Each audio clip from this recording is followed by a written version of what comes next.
David Charlet, bonjour. Bonjour. Vous êtes président de l'Anacofi. Merci de nous accueillir aux Assemblées Générales.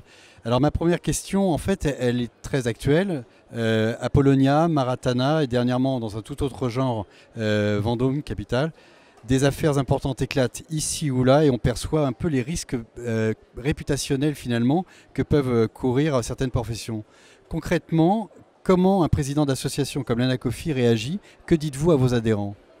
Je dis à mes adhérents qu'il faut qu'ils se tiennent à l'écart de ce qui ne va pas, mais il faut quand même qu'on comprenne qu'on parle de choses qui sont très très différentes les unes des autres, et puis qu'on parle de choses qui à l'échelle du marché sont très désagréables pour les gens et les professionnels et les clients qui sont pris là-dedans, mais qu'on est sur des masses qui sont très faibles au regard de ce qui constitue une profession et de ce qui fait sa réputation.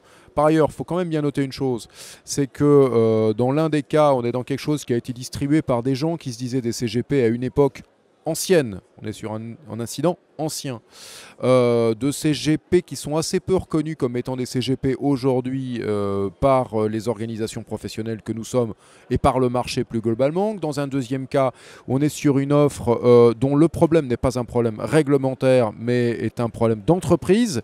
Et ça, tout fonds dans ce pays peut avoir un problème, donc toute société par la force des choses.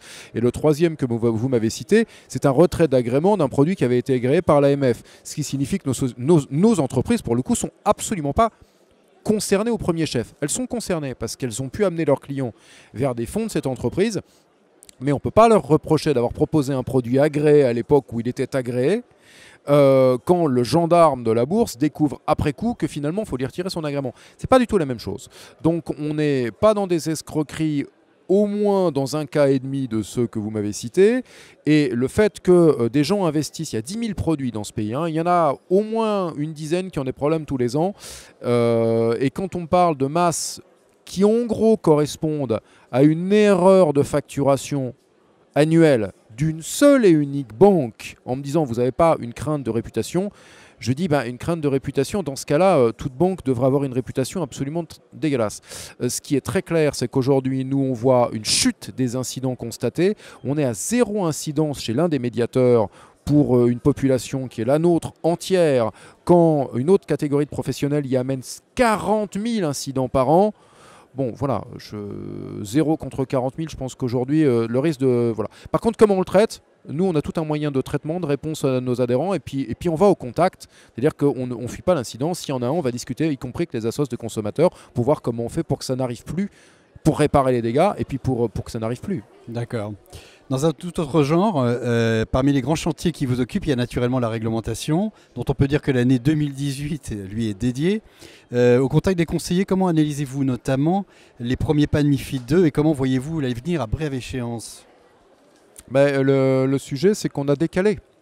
Donc comme on a obtenu quelques mois de décalage et donc un report de pratiquement tous les textes les plus lourds, pour l'instant, les premiers pas, c'est de l'explication. C'est en fait des membres, des professionnels qui sont en train de prendre à bras-le-corps les chantiers que ça nécessite. Alors vraiment, donc nos services juridiques sont très très très très interrogés, nos documents sont très épluchés par nos membres, on le voit bien.